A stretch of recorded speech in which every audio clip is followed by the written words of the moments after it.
साथियों, आज का जो हमारा टॉपिक है वो झारखंड पुलिस कांस्टेबल 2024 में जो जीके जीएस पूछा जाता है उसी का प्रैक्टिस सेट नंबर 8 है। इसके पहले हमने आपको ऑलरेडी 7 प्रैक्टिस सेट करवा चुके हैं, तो आप लोग जाके वीडियो के माध्यम से अपनी तैयारी को जान सकते हैं। तो आइए स्टार्ट करते हैं वीडियो को। क्वेश्चन नंबर 1 है, सूची 1 को सूची 2 से सुमेलित कीजिए। बिली, हरिकेन, टाइफून, बाग्यो, इधर सारे तूफान के नाम हैं, इधर देश हैं। कौन से देश में कौन सा तूफान आता है वो आपको बताना है। तो बताइए बिली कहाँ आता है। तो मिलान करना है और कुछ भाषा में आपको आंसर देना है। इधर के सारे ऑप्शन को मानिएगा आप, ए बी सी डी, ठीक है, और इधर का 1 2 3 4, ठीक है, इस तरीके से गिनती। तो विली किस में मैच होगा, आइए मिलान करते हैं। विली जो होगा वो होगा ऑस्ट्रेलिया में, ठीक है, ऑस्ट्रेलिया। और जो बाग्यो होगा, बाग्यो आपका फिलीपींस में जाएगा, फिलीपींस में, ठीक है। पहले जो पता रहा करे उसको मिला लीजिए, उसके बाद जो बचता है उसको मिलाइएगा, ठीक है। और हरिकेन किस में जाएगा, संयुक्त राज्य अमेरिका का है। और टाइफून चीन का है, ठीक है, टाइफून कहाँ का है, चीन का है। तो मैच हो गया। अब ऑप्शन बनता है, ए का 2 में गया, बी का 1 में गया, सी का 4 में गया और डी का 3 में गया। तो 2143 आपका राइट आंसर होगा, ठीक है। इस तरीके से मिलेगा आपको 2143 आपका राइट आंसर, ठीक है। अगला क्वेश्चन है, निम्नलिखित में से किस महाद्वीप से होकर कर्क रेखा, विषुवत रेखा एवं मकर रेखा तीनों रेखाएं गुजरती हैं। किस महाद्वीप से होकर, एशिया, अफ्रीका, उत्तरी अमेरिका, दक्षिणी अमेरिका। तो किस महाद्वीप से होकर तीनों रेखाएं गुजरती हैं। तो आपका जो राइट आंसर होगा वो होगा अफ्रीका महाद्वीप, ठीक है, अफ्रीका महाद्वीप आपका राइट आंसर होगा। ऐसे पृथ्वी है, ठीक है, इधर ये विषुवत रेखा है, भूमध्य रेखा जिसे कहते हैं 0 डिग्री पे, इधर 23.5 डिग्री पे कर्क रेखा हो जाता है नॉर्थ में, इधर साउथ में 23.5 डिग्री मकर रेखा होती है, ठीक है। ये देखिए थोड़ा सा डिटेल समझते हैं। अफ्रीका एकमात्र ऐसा महाद्वीप है जिसमें तीनों अक्षांश भूमध्य रेखा, कर्क रेखा और मकर रेखा गुजरती है। कर्क रेखा यह उत्तरी गोलार्ध में अक्षांश 23.5 डिग्री नॉर्थ की एक रेखा है, अभी हमने आपको बताया। यह अफ्रीका, एशिया और उत्तरी अमेरिका महाद्वीप से होकर गुजरता है। मकर रेखा क्या कहाँ स्थिति है इसकी, यह दक्षिणी गोलार्ध में 23.5 डिग्री साउथ माने दक्षिण अक्षांश की एक रेखा है। यह जो है दक्षिण अमेरिका, अफ्रीका और ऑस्ट्रेलिया महाद्वीप से होकर गुजरता है। भारत में जो कर्क रेखा सेंसर लाइन जो 8 राज्यों से होकर गुजरती है, भारत में जो कर्क रेखा है वो 8 राज्यों से होकर गुजरती है। गुजरात, राजस्थान, मध्य प्रदेश, छत्तीसगढ़, झारखंड, पश्चिम बंगाल, त्रिपुरा तथा मिजोरम से होकर गुजरती है, ठीक है। तो झारखंड से भी होकर गुजरती है, याद रखिएगा झारखंड पुलिस वाले। अगला क्वेश्चन है, सूची 1 को सूची 2 से सुमेलित कीजिए। मिलान करना है। सूची 1 है राजधानी और सूची 2 है, ये सूची 1 है जो राजधानी और सूची ये 2 है देश है, ठीक है। बताइए, ये राजधानियां इधर हैं और इधर देश हैं। तो विंडहॉक किस देश की राजधानी है, चलिए मिलान करते हैं। जो विंडहॉक है वो नामीबिया की राजधानी है, किसकी, नामीबिया की। और जो अकरा वो घाना देश की राजधानी है, ठीक है। और जो नैरोबी है वो केन्या की राजधानी है। और लुसाका जाम्बिया की राजधानी है, ठीक है। तो ऑप्शन कुट भाषा में कैसे देंगे आंसर, ए का इधर सारे ABCD मानिएगा, इधर 1 2 3 4 मानिएगा। तो ए का किस में गया, 2 में, बी का 3 में, सी का 1 में और 4 का 4 में ही गया। तो 23-14 आपका राइट आंसर होगा, 23-14 आपका राइट आंसर होगा। तो ऑप्शन नंबर बी आपका सही है, ठीक है। किस वर्ष नाबार्ड की स्थापना हुई, किस वर्ष, 1992, 1982, 1962, 1952, किस वर्ष हुई थी नाबार्ड की स्थापना। तो आपका जो राइट आंसर होगा वो होगा 1982 में हुआ था नाबार्ड की स्थापना, ठीक है। नाबार्ड का फुल फॉर्म अगर जानेंगे तो national bank for agriculture and rural development होता है, ठीक है। और नाबार्ड की स्थापना 12 जुलाई 1982 को बी शिवरामन समिति जो कि संसद के अधिनियम 61 1981 द्वारा की सिफारिशों पर राष्ट्रीय कृषि और ग्रामीण विकास बैंक अधिनियम 1981 को लागू करने के लिए की गई थी। किसकी? नाबार्ड की स्थापना। और 12 जुलाई 1982 को नाबार्ड की स्थापना होती है शिवराजन समिति के द्वारा, शिवराजन समिति की सिफारिश पर। और इसका फुल फॉर्म आप जान ही गए हैं। और हेडक्वार्टर, अगर हेडक्वार्टर की बात करें तो हेडक्वार्टर कहाँ पे है? मुंबई में है। हेडक्वार्टर जो है नाबार्ड का मुंबई में है। और वर्तमान में जो डायरेक्टर इसके हैं श्री साजी, कौन है? श्री साजी, श्री साजी केवी, श्री साजी केवी हैं। 2022 में ये पदभार संभाल रहे हैं 2022 से। ठीक है। अगला क्वेश्चन है दुर्लभ मुद्रा किसे कहते हैं? किसे कहते हैं दुर्लभ मुद्रा? ऐसी मुद्रा जो ऋण के बदले चुकाई जाती हो, ऐसी मुद्रा जो सोने के रूप में हो, ऐसी मुद्रा जो आसानी से उपलब्ध हो, ऐसी मुद्रा जो आसानी से सुलभ न हो। क्या होगा? किसे कहते हैं दुर्लभ मुद्रा? तो आपका जो राइट आंसर होगा वो होगा ऐसी मुद्रा जो आसानी से सुलभ न हो। माने कह सकते हैं ऐसी मुद्रा जो दुनिया भर में मान्य हो। ठीक है। तो ऐसी मुद्रा जो आसानी से सुलभ न हो या ऐसी मुद्रा जो दुनिया भर में मान्य हो उसे कहते हैं दुर्लभ मुद्रा। ठीक है। अगला क्वेश्चन देखते हैं रेक्टिफायर का उपयोग किया जाता है। रेक्टिफायर का उपयोग किस में किया जाता है? उच्च वोल्टेज को निम्न वोल्टेज में बदलने के लिए, या निम्न वोल्टेज को उच्च वोल्टेज में बदलने के लिए, या फिर डीसी को एसी में बदलने के लिए, एसी को डीसी में बदलने के लिए। किस में बदलने के लिए रेक्टिफायर का प्रयोग किया जाता है? तो आपका जो राइट आंसर होगा वो होगा एसी को डीसी में बदलने के लिए। ठीक है। एसी को डीसी में बदलने के लिए रेक्टिफायर का प्रयोग किया जाता है। ठीक है। रेक्टिफायर एक विद्युत उपकरण है जो प्रत्यावर्ती धारा माने एसी जिसे कहते हैं, जो समय समय पर दिशा को उलटता है, को प्रत्यक्ष धारा डीसी माने प्रत्यक्ष धारा में परिवर्तित करता है, जो केवल एक दिशा में बहता है। रिवर्स ऑपरेशन माने डीसी को एसी में परिवर्तित करना एक इन्वर्टर द्वारा किया जाता है। अगर एसी को डीसी में कन्वर्ट करेंगे तो रेक्टिफायर का प्रयोग करते हैं। रिवर्स ऑपरेशन जो डीसी को एसी में परिवर्तित करता है वो इन्वर्टर करता है। ठीक है। तो डीसी को एसी में परिवर्तित करता है इन्वर्टर। अगला क्वेश्चन है देशबंधु की उपाधि संबंधित है। बी आर अम्बेडकर, चित्तरंजन दास या सी आर दास जिसे कहते हैं, दीपेंद्र चंद्र पाल, रविंद्रनाथ टैगोर। देशबंधु की उपाधि किससे संबंधित है? किसको मिली थी? तो आपका जो राइट आंसर होगा वो होगा चित्तरंजन दास या सी आर दास। रविन्द्रनाथ टैगोर को गुरुदेव कहते हैं। ठीक है, गुरुदेव कहते हैं। चित्तरंजन दास को दीनबंधु के नाम से जाना जाता है।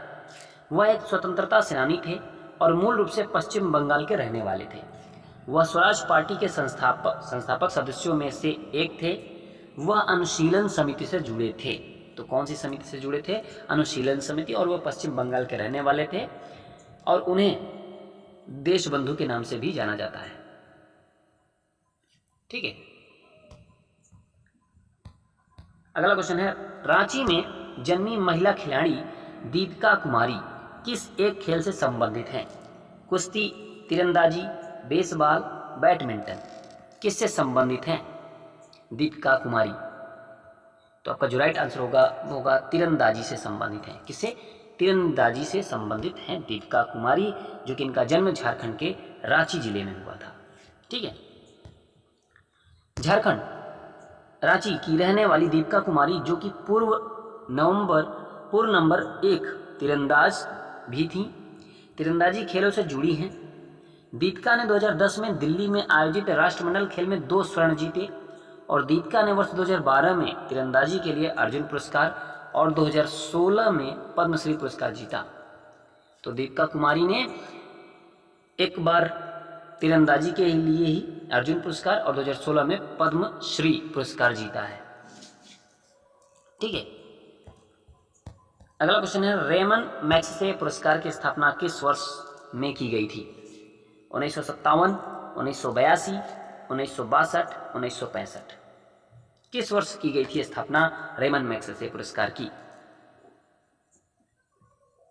तो आपका जो राइट आंसर होगा वो होगा 1957 में। ठीक है, 1957 में किया गया था। रेमन मैग्सेसे पुरस्कार को एशिया का नोबेल पुरस्कार भी माना जाता है। क्या माना जाता है? एशिया का नोबेल पुरस्कार भी माना जाता है। और यह पुरस्कार वर्ष 1957 में फिलीपींस सरकार की सहमति से न्यूयॉर्क शहर में स्थित रॉकफेलर ब्रदर्स फंड के ट्रस्टियों द्वारा स्थापित किया गया था। ठीक है, और विनोबा भावे पहले रेमन मैग्सेसे पुरस्कार विजेता थे। कौन? विनोबा भावे, 1958 में। और उन्होंने सामुदायिक नेतृत्व के लिए वर्ष 1998 पुरस्कार जीता।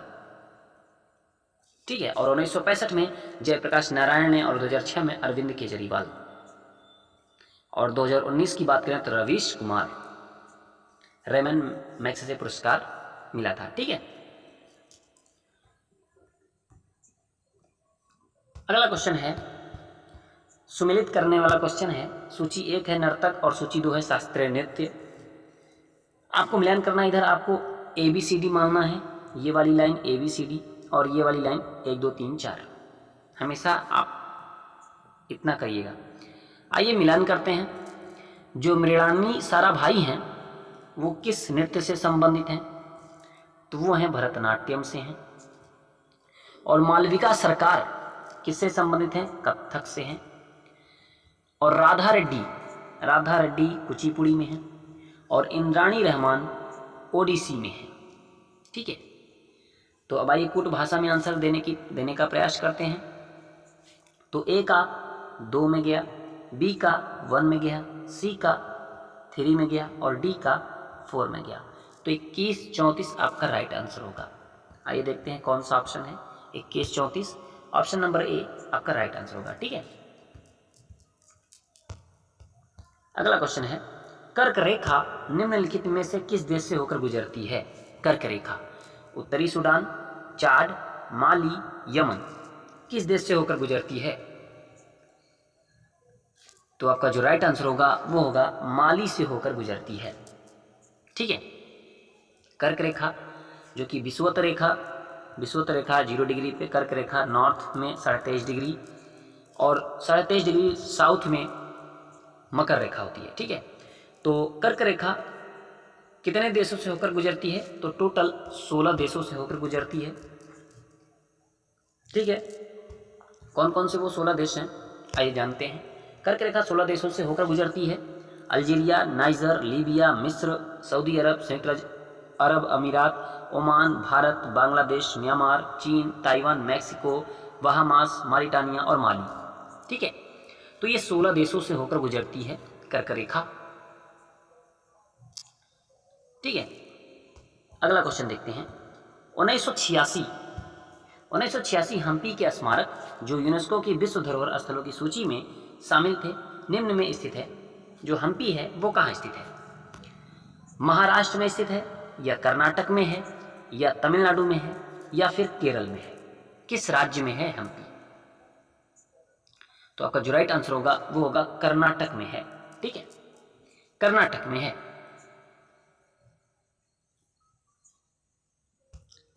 अगला क्वेश्चन देखते हैं। मेदम में भी एक पूर्वज पूजा उत्सव है जो किस राज्य में मनाया जाता है? मध्य प्रदेश में, हिमाचल प्रदेश, असम, गोवा, किस राज्य में मनाया जाता है? तो आपका जो राइट आंसर होगा वो होगा असम में मनाया जाता है। मेदम में भी एक उत्सव है, मेला है जो मनाया जाता है असम में। और कौन कौन से हैं? जैसे कि बिहू हो गया, अम्बुबाची मेला हुआ, मेदम में भी हुआ, ठीक है, जोम्बिल मेला हुआ, बैखो हुआ, माजुली हुआ। तो ये सब क्या हैं? ये सब असम राज्य के पूजा उत्सव हैं या मेला है कह सकते हो। ठीक है, अगला क्वेश्चन है पर्यावरण, वन और जलवायु परिवर्तन मंत्रालय भारत के अनुसार इनमें से कौन सा फूल झारखंड का राज्य पुष्प माना जाता है? कौन सा फूल? पलाश, लोटस, मैरीगोल्ड या रोहिरा? कौन सा फूल झारखंड राज्य का राज्य पुष्प माना जाता है? तो आपका जो राइट आंसर होगा वो होगा पलाश। ठीक है, पलाश आपका राइट आंसर होगा। और झारखंड राज्य के जो पशु है वो हाथी है, ठीक है। और पक्षी, जो पक्षी है वो कोयल है। और वृक्ष, वृक्ष जो है वो साल का वृक्ष है, ठीक है। और पुष्प आप जान ही गए, पलाश है। अगला क्वेश्चन है, और जो पलाश है ना वो झारखंड और उत्तर प्रदेश का राज्य पुष्प है। अगला क्वेश्चन है, किसी राज्य के राज्यपाल के रूप में नियुक्ति के लिए भारत के संविधान द्वारा निर्धारित न्यूनतम आयु क्या है? 35 साल, 21 साल, 25 साल, 30 साल। कितनी न्यूनतम आयु है बताइए राज्यपाल बनने के लिए? तो आपका जो राइट आंसर होगा वो होगा 35 साल, ठीक है। 35 वर्ष आपकी आयु न्यूनतम होनी चाहिए। कोई व्यक्ति राज्यपाल नियुक्त होने का पात्र तभी होगा जब वह भारत का नागरिक हो और 35 वर्ष की आयु पूरी कर चुका हो, ठीक है, तब वह राज्यपाल बन सकता है। अगला क्वेश्चन है, निम्नलिखित में से किस स्वतंत्रता सेनानी की 25 वर्ष की आयु में रांची के जेल में निधन हो गया था? और रांची झारखंड में है, झारखंड का एक जिला है। तो रांची के जेल में निधन हो गया था, वह कौन सा स्वतंत्रता सेनानी था? उत्तरा उरांव, तिलका मांझी, बिरसा मुंडा या कान्हू मुर्मू? कौन था वह स्वतंत्रता सेनानी? तो आपका जो राइट आंसर होगा वो होगा बिरसा मुंडा। बिरसा मुंडा आपका राइट आंसर होगा, ठीक है, जो कि मुंडा विद्रोह से संबंधित है। और 1899 से 1900 के बीच में मुंडा विद्रोह हुआ था। बिरसा मुंडा की मृत्यु 9 जून 1900 को मात्र 25 वर्ष की आयु में रांची जेल में रहने के दौरान हो गई थी। महात्मा गांधी ने हिंद स्वराज की रचना की थी जब वे, महात्मा गांधी ने हिंद स्वराज की स्थापना कब की थी? जब वे इंग्लैंड से भारत जहाज से यात्रा कर रहे थे, साबरमती आश्रम में थे, या जहाज से इंग्लैंड से दक्षिण अफ्रीका यात्रा कर रहे थे, या चंपारण आंदोलन का नेतृत्व कर रहे थे? कब स्वराज, हिंद स्वराज की स्थापना उन्होंने की थी, रचना की थी? तो आपका जो राइट आंसर होगा वो होगा जहाज से इंग्लैंड से दक्षिण अफ्रीका यात्रा कर रहे थे तभी उन्होंने, माने महात्मा गांधी ने हिंद स्वराज की रचना कर दी थी, ठीक है। हिंद स्वराज, हिंद स्वराज गांधी जी द्वारा रचित एक पुस्तक का नाम है। मूल रचना सन 1909 में गुजराती में थी, ठीक है, 1909 में गुजराती में किए थे महात्मा गांधी ने। और यह लगभग 30,000 शब्दों की लघु पुस्तिका है। इस पुस्तिका में 30,000 शब्द हैं और जिसे गांधी जी ने अपने इंग्लैंड से दक्षिण अफ्रीका की यात्रा के समय पानी के जहाज में लिखी। यात्रा के दौरान ही 30,000 शब्दों की लघु पुस्तिका महात्मा गांधी ने 1909 में गुजराती भाषा में इनकी मूल रचना कर दी थी, ठीक है। अगला क्वेश्चन है, भारत के राष्ट्रपति की तुलना निम्नलिखित में से किससे करना सर्वाधिक उचित है? अमेरिका के राष्ट्रपति से, फ्रांस के राष्ट्रपति से, ब्रिटेन के राष्ट्रपति से माने सम्राट से, या श्रीलंका के राष्ट्रपति से? किससे करना सर्वाधिक उचित है भारत के राष्ट्रपति की तुलना? तो आपका जो राइट आंसर होगा वो होगा ब्रिटेन के सम्राट से, ठीक है। ब्रिटेन के सम्राट से करना सर्वाधिक उचित होगा, ठीक है।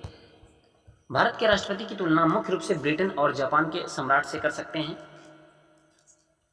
और अनुच्छेद 52 कहता है कि भारत में एक राष्ट्रपति होगा, और 53 कहता है संघ की कार्यपालिका शक्तियां राष्ट्रपति में निहित होंगी, और अनुच्छेद 54 कहता है राष्ट्रपति का निर्वाचक मंडल होगा, और 55 कहता है राष्ट्रपति के चुनाव का तरीका कैसा होगा, और 56 राष्ट्रपति के कार्यकाल से संबंधित है, ठीक है। और 60 अनुच्छेद 60 शपथ से संबंधित है, और 61 में अनुच्छेद 61 में महाभियोग की बात की गई है, ठीक है। और 57 अनुच्छेद 57 जो है वो पुनर्निर्वाचन से संबंधित है। अनुच्छेद 58 अर्हता माने योग्यता क्या होनी चाहिए इससे संबंधित है, और 59 अनुच्छेद 59 शर्तों से संबंधित है, ठीक है। अगर फिर से जानना चाहते हैं तो फिर से मैं बताता हूँ, सुनिए। अनुच्छेद 52 किससे संबंधित है? राष्ट्रपति से संबंधित है कि भारत का एक राष्ट्रपति हो, भारत में एक राष्ट्रपति होगा। 53 53 जो है संघ की कार्यपालिका शक्तियां राष्ट्रपति में निहित होंगी, ठीक है। 54 किससे संबंधित है? राष्ट्रपति का निर्वाचक मंडल से संबंधित है। 55 राष्ट्रपति के चुनाव का तरीका कैसा होना चाहिए उससे संबंधित है। और 56 जो है राष्ट्रपति के चुनाव का कार्यकाल से संबंधित है 56।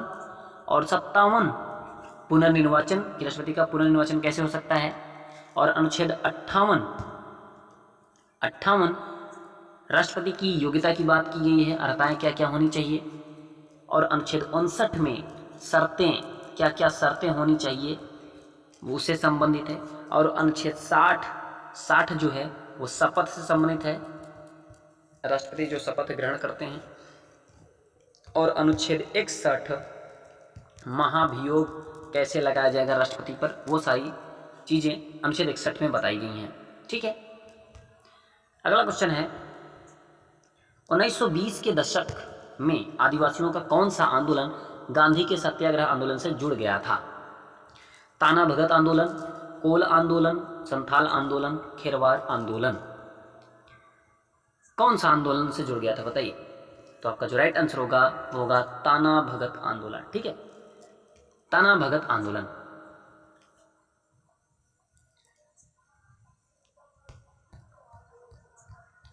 फुटबॉल मैच के दौरान मैदान पर एक टीम में अधिकतम कितने खिलाड़ी हो सकते हैं? फुटबॉल मैच में 12, 9, 10 या 11 कितने हो सकते हैं? तो आपका जो राइट आंसर होगा वो होगा 11 खिलाड़ी, ठीक है। देखिए फुटबॉल हुआ और हॉकी हुआ। फुटबॉल हॉकी में कितने होते हैं? 11 होते हैं। और पोलो में कितने होते हैं? पोलो में 4 होते हैं। फुटबॉल हॉकी में 11, पोलो में 4। बास्केटबॉल में 5 होते हैं। वॉलीबॉल में 6 होते हैं। और वाटर पोलो, कबड्डी और हैंडबॉल इन तीनों में 7 प्लेयर होते हैं। और खो खो और बेसबॉल में 9 प्लेयर, ठीक है। और रग्बी फुटबॉल सबसे ज़्यादा खिलाड़ी रग्बी फुटबॉल में होते हैं जो कि 15 खिलाड़ी होते हैं, ठीक है। तो फुटबॉल में पूछा है तो फुटबॉल में कितने होते हैं? 11 प्लेयर होते हैं। अगला क्वेश्चन है भारत के संविधान में द्विसदनीय संसद का प्रावधान करने का विचार किस संविधान से लिया गया था? French, Canadian, British, Irish. किस संविधान से लिया गया था बताइए? तो आपका जो राइट आंसर होगा वो होगा ब्रिटिश के संविधान से लिया गया था द्विसदनीय संसद का प्रावधान, ठीक है। और क्या क्या लिया गया था? तो एकल नागरिकता हुआ, प्रधानमंत्री का पद हुआ, विधि का शासन हुआ, संसदीय व्यवस्था हुआ, कैबिनेट व्यवस्था हुआ। ये सब सारी चीजें ब्रिटिश के संविधान से ही ली गई हैं, ठीक है। अगला क्वेश्चन है भारत के संविधान में द्विसदनीय संसद का प्रावधान रखने का विचार ब्रिटिश संविधान से लिया गया था, ठीक है। क्वेश्चन नंबर 21 का ये डिटेल है। 1919 का भारत सरकार अधिनियम, जिसे आमतौर पर माउंटेन्यू चेम्सफोर्ड सुधार के रूप में जाना जाता है, ठीक है। 1919 का जो भारत सरकार अधिनियम है उसे माउंटेन्यू चेम्सफोर्ड सुधार के रूप में जाना जाता है। और 1921 में प्रभावी हुआ। यह देश में पहली बार था कि द्विसदनीय और प्रत्यक्ष चुनाव लागू किए गए थे, पहली बार था, ठीक है। क्वेश्चन नंबर 22 है किस नागवंशी शासन द्वारा राजधानी दोईसा से पालकोट बदली गई? यहाँ पे शासन नहीं शासक ही होगा, ठीक है। किस नागवंशी शासक द्वारा राजधानी दोईसा से पालकोट बदली गई? फनी मुकुट राय, यदुनाथ शाह, यहाँ पे यदुनाथ कर लीजिएगा, यदुनाथ लिखा है, यदुनाथ शाह, ठीक है। यदुनाथ शाह, दुर्जन शाह, कोई नहीं। तो किस नागवंशी शासक ने राजधानी दोईसा से पालकोट बदली? तो आपका जो राइट आंसर होगा वो होगा यदुनाथ शाह ने, ठीक है। अगला क्वेश्चन है झारखंड में लोक संगीत का एक रूप निम्न में से कौन है? जनानी झूमर, घटवारी, नचनी, जादुर। कौन सा लोक संगीत का एक रूप है? तो आपका जो राइट आंसर है वो होगा जनानी झूमर। ठीक है, जनानी झूमर आपका राइट नृत्य है, लोक नृत्य है झारखंड का। ठीक है, अगला क्वेश्चन है संथाल परंपरागत धर्म पर खेरवाल वंशा धर्म पुथी प्रसिद्ध पुस्तक किसने लिखी? संथाल परंपरागत धर्म पर खेरवाल वंशा धर्म पुथी पुस्तक है, उसको किसने लिखा था? साधु रामचंद्र मुर्मू, मांझी रामदास टूडू, श्याम सुंदर हेम्ब्रम, गुमास्ता प्रसाद सोरेन। तो आपका जो राइट आंसर होगा वो होगा मांझी रामदास टूडू। मांझी रामदास टूडू ने खेरवाल वंशा धर्म पुथी जो है प्रसिद्ध पुस्तक लिखी थी। ठीक है, अगला क्वेश्चन है निम्नलिखित में से कौन सा यूनेस्को द्वारा मान्यता प्राप्त नृत्य रूप है? भांगड़ा, दलखाई, कालबेलिया, गिद्धा, कौन सा है? तो आपका जो राइट आंसर होगा वो होगा कालबेलिया। ठीक है, कालबेलिया यूनेस्को द्वारा मान्यता प्राप्त नृत्य रूप है। ठीक है, अगला क्वेश्चन है दक्षिण अफ्रीका में महात्मा गांधी द्वारा प्रकाशित पत्रिका का नाम था? नवजीवन, इंडियन ओपिनियन, हरिजन, अफ्रीकन न्यूज। बताइए कौन सी पत्रिका थी? तो आपका जो राइट आंसर होगा वो होगा इंडियन ओपिनियन। ठीक है, इंडियन ओपिनियन।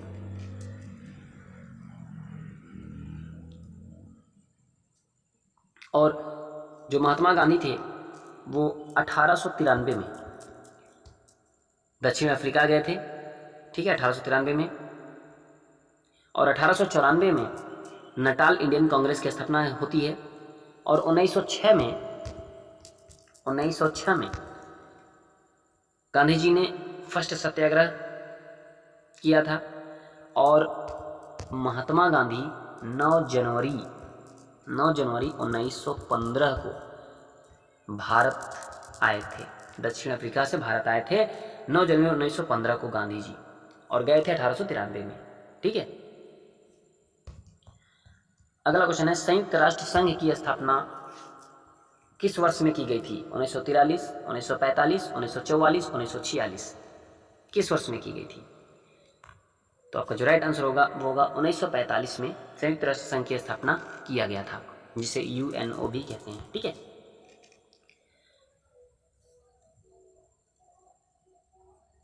अगर डेट की बात करें तो 24 अक्टूबर 1945। ठीक है, 24 अक्टूबर 1945। टोटल 193 देश हैं न्यूयॉर्क में। ठीक है, अगला क्वेश्चन है जो कि आज की वीडियो का लास्ट क्वेश्चन है, क्रमानुसार व्यवस्थित करें। साइमन कमीशन का भारत आगमन कब हुआ था?